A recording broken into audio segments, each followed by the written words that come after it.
इनमें से कौन सा कृषि प्रणाली का इनपुट घटक है? तो इनपुट घटक इसका हो जाएगा आपका पशु।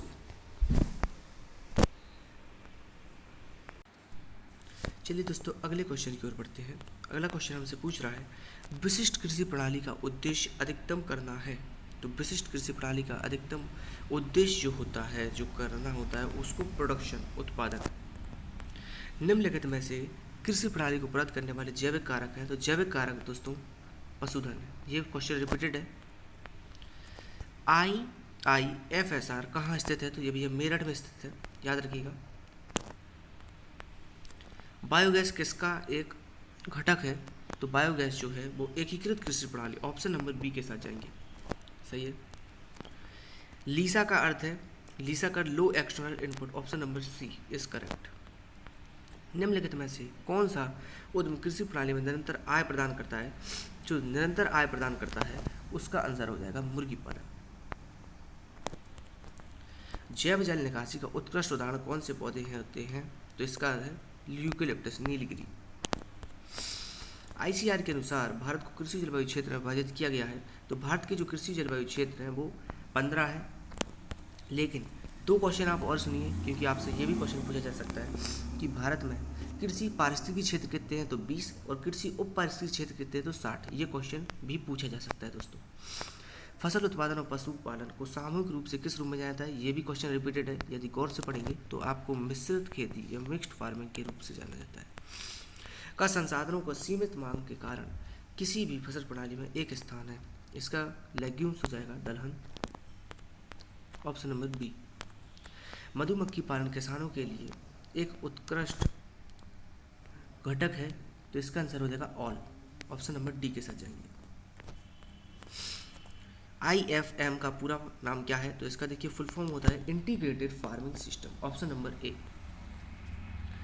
धारणीय का आयाम क्या है? तो इसका ऑप्शन नंबर होगा option number D is correct. निम्नलिखित में कौन समग्र उद्यम सवार उभरता हुआ उद्यम है? तो इसका आंसर हो जाएगा मत्स्य पालन, फिशिंग कल्चर। सिंचित स्थिति के लिए कौन IFS integrated farming system model सबसे उपयुक्त है? तो इसका जो आंसर हो जाएगा वो चावल प्लस मछली, क्योंकि चावल के लिए पानी चाहिए और मछली के लिए भी पानी चाहिए। किसानों को सबसे अच्छा समग्र उत्पादन उद्यमों का सुझाव दीजिए जब उगाई गई सब्जी मुख्य फसल हो। अभी हाल ही मैंने बताया कि चावल जो है ज़्यादा पानी चाहिए होता है और मछली को तो पानी चाहिए, तो यहाँ पर जब चावल उगाएंगे तो मत्स्य पालन ही करेंगे। ये IFS है। भारत में किसानों द्वारा किस कृषि प्रणाली को अधिकतर अपनाया जाता है? तो देखिए हमारे जो देश में सबसे ज़्यादा फसलें और लाइव स्टॉक हम ये प्रणाली अपनाते हैं। चलिए वीडियो को आगे बढ़ाते हैं। कृषि प्रणाली किसके लिए एक बेहतर प्रणाली है? इसका आंसर हो जाएगा ऑल, ऑप्शन नंबर डी के साथ जाएंगे, क्योंकि हमारे एनवायरनमेंट को भी सुरक्षित करती है। 50 क्वेश्चन है कौन सा संस्थान कृषि प्रणाली अनुसंधान संबंधित है? तो ये अभी हाल ही रिपीट क्वेश्चन है IIFSR। सतत कृषि का उद्देश्य क्या है? तो इसका ऑप्शन नंबर डी होगा।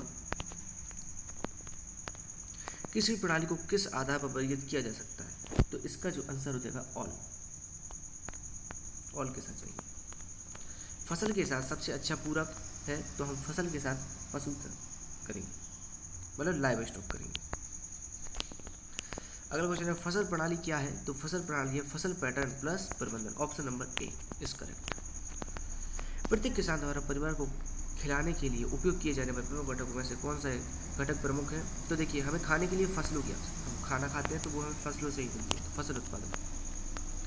विश्व पर्माकल्चर की स्थापना किसने की थी? तो दोस्तों ये की थी दोनों, विल मॉलिसन और डेविड हॉर्नग्रेन। 1978 में उन्होंने स्थापना की थी। कब की थी? 1978, याद रखिएगा, आपसे ये भी पूछा जा सकता है।